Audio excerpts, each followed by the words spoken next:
여러분, 운전이 미숙한 사람이 차를 옆에서 운전을 합니다. 그러면 옆에 타고 있는 우리는 나도 모르게 긴장하게 되죠. 운전이 미숙하기 때문에. 그래서 앞차와의 거리가 지나가는 차와의 간격이 이렇게 부닥치려고 할 때는 갑자기 발에 힘이 들어가는 것을 종종 경험할 거예요. 내가 힘준다고 해서 브레이크를 밟는 것도 아닌데 전혀 차에 영향을 미치지도 못하는데 나 혼자만 긴장해서 그런 현상을 이제 체험하게 됩니다. 이것을 심리학적으로 착각의 오류라고 합니다. 우리는 종종 이런 착각의 오류에 빠지게 됩니다. 나는 절대 그럴 리 없어. 그건 분명히 이럴 거야. 내가 뭐 해봐서 아는데 무조건 내 말이 맞는다니까. 원래 다 그런 거지 뭐 하고 자기 나름대로 착각된 진리를 확신하는 거예요. 그리고 거기에 판단해서 행동하는 거죠. 이런 것들을 우리는 착각의 오류라고 합니다. 일상생활에서 뿐만이 아니라 우리 신앙생활할 때도 이런 패턴들이 우리 가운데 있어요. 그래서 우리가 착각하는 것을 그것을 신뢰하는 거예요. 착각이라고 생각이 안 드는 거죠. 분명히 그럴 거예요. 하나님은 이래서 이럴 거야. 내가 지금까지 봐도 그랬어. 라고 오늘은 그렇지 않을 수 있거든요. 내일은 달라질 수 있거든요. 그런데 이미 자기에게 인식된 프레임으로 모든 것을 판단하고 또 거기에 확신을 갖고 있는 거예요.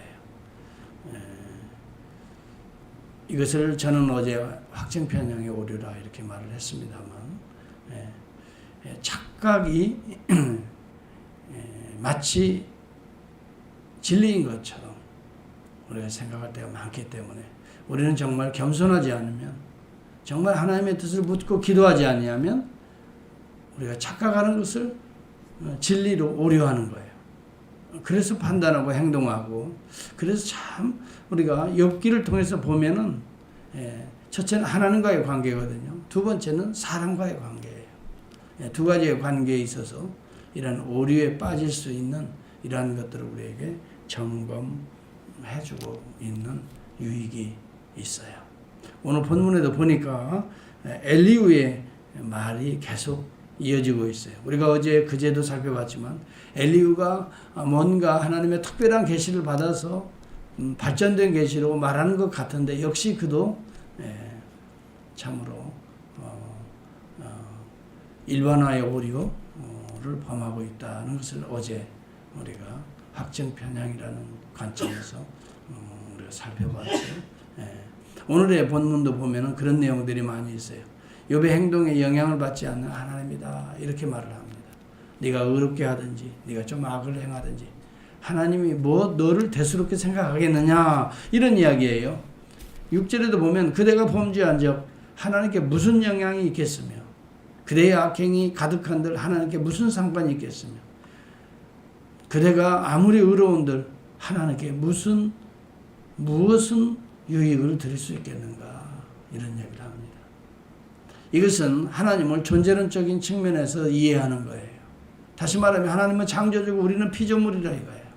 피조물들이 아무리 뭘 한들 하나님에게는 결코 영향을 미치지 않는다는 거죠. 영향을 미치지 않는다는 말에는 동의할 수가 있어요. 그러나 그것도 부분적 진리인 거죠. 우리의 행동에 따라서 하나님이 영향을 받아서 하나님의 계획을 변경하신다든지 하나님의 뜻을 바꾸신다든지 그런 일은 없죠. 하나님은 워낙에 선하신 분이시고 절대적인 분이시기 때문에 하나님의 뜻 가운데 진행해 나가는 것이지 내가 오늘 이런다고 하나님이 바꿔지고 내일 저런다고 하나님께서 바꿔주시는 하나님은 아니라는 것.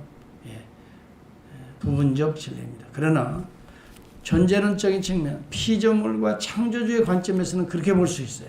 그러나 한 가지 엘리후가 착각하는 것이 뭐냐면 하나님은 인격적인 하나님이시다 하는 거예요.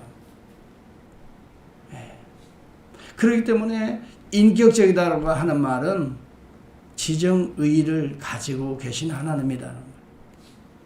그리고 아버지와 아들을 낳는 관계, 그게 인격적이잖아요. 자녀를 양육하는 부모의 마음, 이게 인격적이잖아요.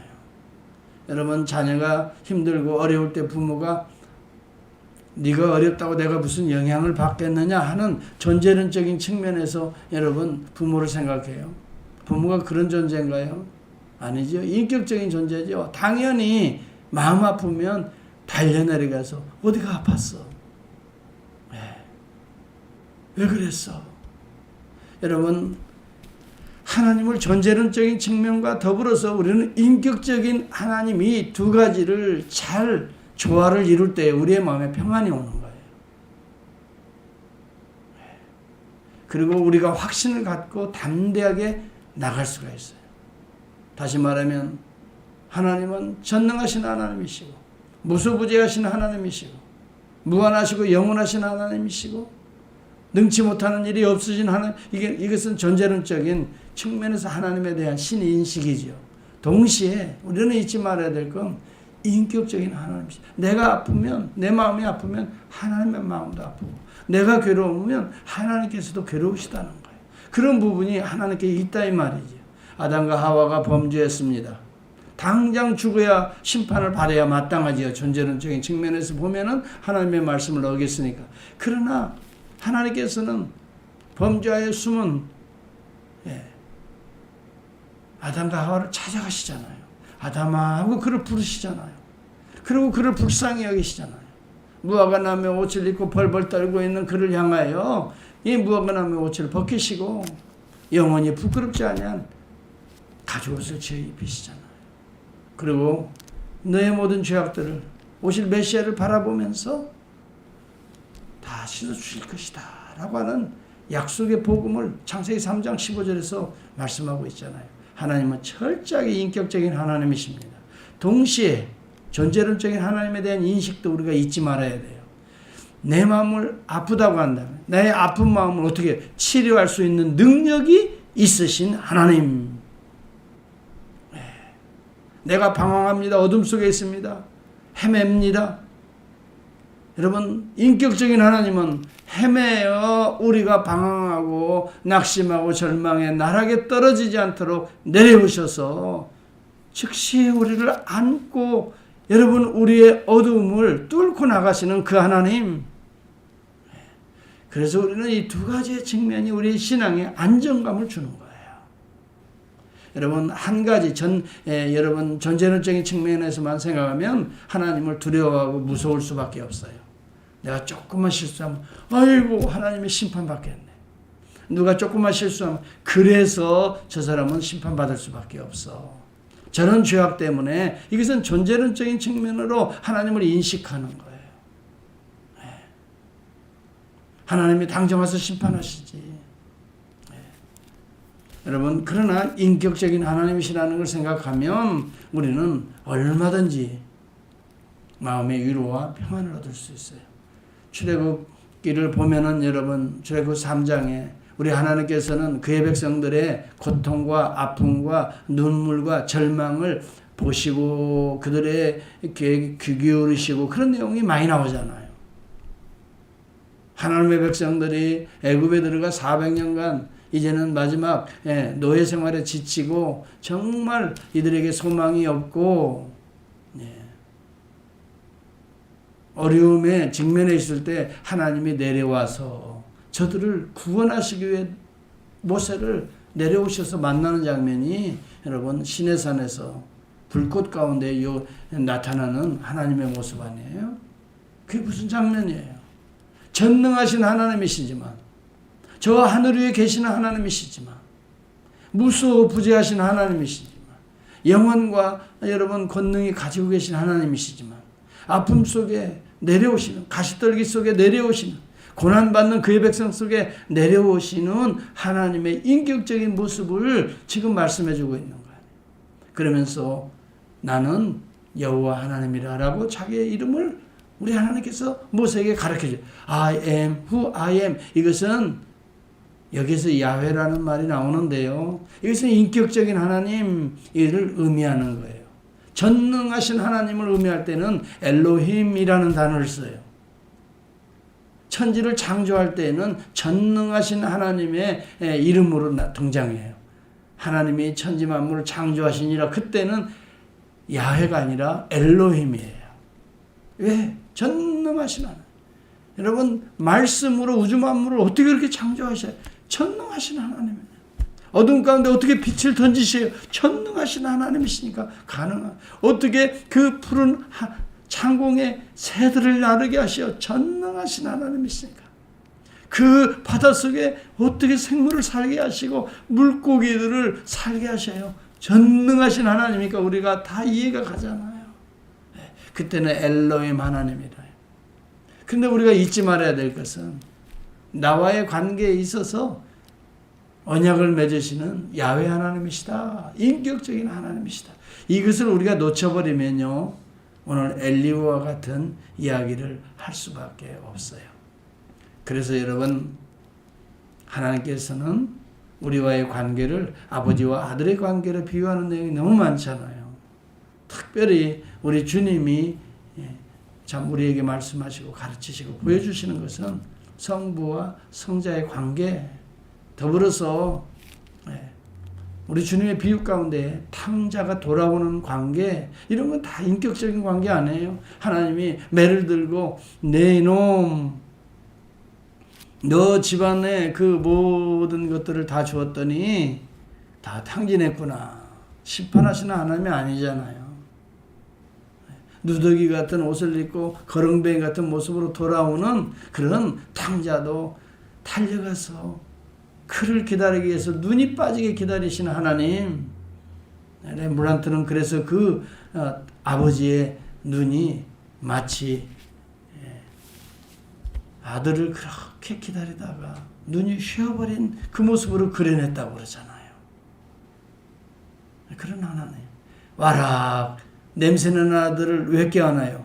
냄새가 나겠어요. 아들이 나온 즐거움 때문에, 기쁨 때문에 냄새나는 모든 감각을 다 막아버리는 거지요. 그 하나님이시라고요.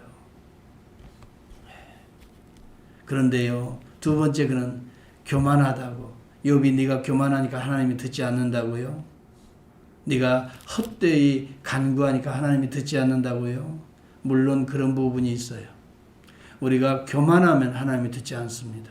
12절에 보면 그들이 악인의 교만으로 말미암아 거기에서 부르짖으나 대답하는 자가 없으면 헛된 것은 하나님이 결코 듣지 아니하시며 전능자가 돌아보지 아니하심이라. 12절 이하에 쭉 보면 그런 내용들이 나오고, 지금 내가 고난받고 고통이 계속되는 것은 하나님이 내 기도를 듣지 않는데 그 이유는 내가 교만하기 때문에, 내가 헛된 기도를 드리기 때문에 하나님이 듣지 않는다는 거예요. 여러분, 교만하거나 헛된 기도는 듣지 아니하시는 하나님이지만 지금 욥의 경우는 다른 거거든요. 하나님의 자식의 경우, 인격적인 관계에 있는 자의 기도는 다르거든요. 내 아들이 교만하다고 여러분, 아들이 어려움이 있는데 그걸 놓아둘 아버지가 계신가요? 내 아들이 좀 아버지를 대적하고 원망한다고, 아들이 지금 어려움이 있는데 그걸 던져버리시는 아버지가 계신가요? 세상의 사람들은 혹 그럴지 모르지만 나는 너를 결코 그러지 않겠다라고. 세상에는 부모가 자식을 낳아놓고도 버리지만은 나는 너를 버리지 않겠다라고 이사야서에 말하고 있잖아요. 호세아 선지자를 통해서는 그가 타락하고 방탕하여 다시 집을 나간 그 여인을 어떻게 해요? 다시 찾아가서 데려오고 그 값을 지불하라고 하잖아요. 이게 하나님의 사랑이잖아요. 우리가 조금 교만하다고, 우리가 좀 실수한다고, 우리가 좀 연약하다고, 여러분, 하나님이 우리의 부르짖음에 귀 기울이지 않는다든지 전능자가 돌아보지 않는다는 것은 부분적 진리예요. 맞는 것 같지만 언약관계에 있는 백성들에게는 맞지 않는 이야기예요. 여기 하나님이 결코 듣지 아니하시며 전능자가 돌아보지 아니. 이게 전능자라고 하는 것은 여러분, 인격적인 용어예요? 이게 존재론적인 용어예요? 존재론적인 용어잖아요. 엘로힘이지요. 그러나 우리 하나님은 인격적인 하나님이기 때문에 돌아보시는 거예요. 그래서 우리는 신음하시는 소리까지도 하나님이 들으시는 하나님이세요. 여러분, 우리가 잘 알아야 될 것은 우리가 타락하고 우리가 버림받고 소외되고 어둠 가운데 있을 때 하나님은 어둠 가운데 빛을 던지신 하나님이세요. 그분이 이 땅에 오신 참 빛으로 오신 예수 그리스도예요.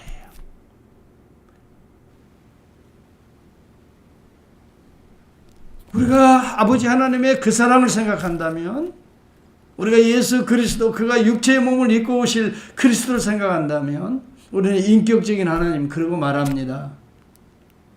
아들을 낳으리니 그 이름을 임마누엘이라 하리라. 번역한 즉 하나님이 우리와 함께 계십니다. 우리 주 예수 그리스도는 이 땅에 오신 함께 하시는, 그래서 우리 아픔과 순물을, 이 슬픔을 직접 닦아주시기 위해서 오신 하나님이세요. 그래서 병든 자들, 나약한 자들, 소외된 자를 직접 찾아다니시면서 또 그들을 어루만져 주면서 그들을 치유하시고 그들을 마음을 닦아주셨던 거죠. 그리고 십자가에서 우리의 대속의 피를 흘려주시고 부활하시고 지금 승천하의 보좌에 앉으셔서 성령을 지금 던지시는 우리 주님이세요. 성령이 우리 가운데 오셨다고요. 그리스도 안에 있는 자들은 그러므로 결코 정죄함이 없어요. 내가 실수가 있고 허물이 있다 할지라도 오늘도 보혈로 닦아주시고 오늘도 우리의 신음에도 귀 기울이시는 우리 주님이세요. 우리 성령님은 우리가 말로 다 할 수 없는 그런 상황에서도 탄식하며 기도하신다 그랬어요. 로마서 8장 26절에 보면 이와 같이 성령도 우리의 연약함을 도우시나니 우리가 마땅히 빌 바를 알지 못하나 어떻게 해야 될지 알지 못한단 말이에요. 오직 성령이 말할 수 없는 탄식으로 우리를 위해서 친히 간구하신다라고 말해요. 인격적인 하나님이시라고요. 우리가 이것을 생각하면 낙심할 이유가 전혀 없습니다. 어떤 환경에서도 우리는 복음 안에 있는 자들은 일어설 수가 있습니다. 여러분, 로마서 5장 8절에도 이런 말씀합니다. 우리가 아직 죄인 되었을 때에 그리스도께서 우리를 위하여 죽으심으로 하나님께서 우리에게 대한 자기의 사랑을 확증하셨느니라 라고 말합니다. 우리가 죄인 되었다고요. 우리가 부족하다고, 연약하다고요. 오늘 엘루의 말로 말하면 기도해도 듣지 아니하고 교만해서 듣지 아니하고 너가 계속해서 고난받는 것은 네가 교만하고 네가 하나님을 업신여기기 때문이라. 그러한 존재에 있음에도 불구하고 그런 죄인 되었음에도 불구하고 그리스도께서 우리를 위하여 죽으심으로 하나님께서 우리에 대한 자기의 사랑을 확증하셨다라고 말씀하고 있습니다. 엘루의 말이 얼마나 율법적인가를 우리는 알게 되잖아요. 그러나 여러분, 예수 그리스도는 전능하신 하나님임과 동시에 만왕의 왕임과 동시에 오늘 우리의 아픔을, 우리의 절망을 바꿔주시기 위해서 부유한 자로서 가난한 자가 되시면 가난한 우리를 부유하게 하시기 위해서 이 땅에 오신 거예요. 여러분, 우리가 행여 이 어려움 가운데 혹시라도 여러분 우리의 열등감 가운데 살아가는 자 있어요. 나 같은 거 뭐 하나님이 돌아보실까? 아유, 내가 뭐 하나님께 한 게 뭐가 있다고. 여러분, 이것은 우리의 열등감입니다. 하나님은 우리의 신음에도 귀 기울이시는 하나님이세요. 절대 우리는 그리스도 안에서 열등감 벗어버릴 수 있어요. 아우, 내가 가진 것도 없는데, 뭐 배운 것도 없는데, 나 같은 이런 시골 출신인데, 난 뭐 영어도 제대로 못하는데, 나이도 먹었는데. 여러분, 절대 그렇지 않아요. 하나님 우리의 그런 유형의 조건을 가지고 사랑하시는 분이 아니에요. 있는 모습 그대로 우리를 안아주시는 하나님이시라고요. 그러면서 기뻐하시는 하나님이시라고요.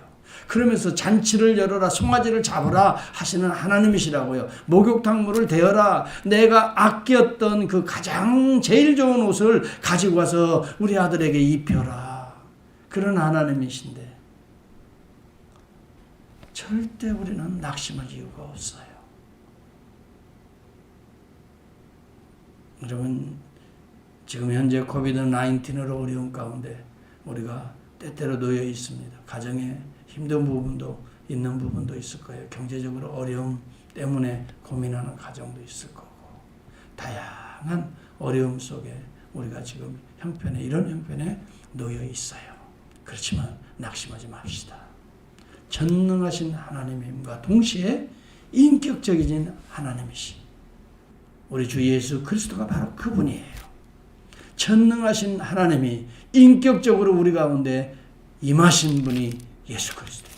우리와 함께 동행하시고 우리의 나약함을 같이 손붙들어 주셨던 2000년 전에 우리 주님, 오늘도 성령을 통해 그 일을 진행하고 계세요. 우리 주님의 손을 붙들고 오늘 다시 한번 우리가 털털 털어버리고 우리 주님과 함께 거룩한 의의 길, 진리의 길, 생명의 길을 담대하게 또 일어서서 걸어갈 수 있는 복된 날이 될 수 있기를 축복합니다. 간구하시기를 바랍니다. 기도하겠습니다.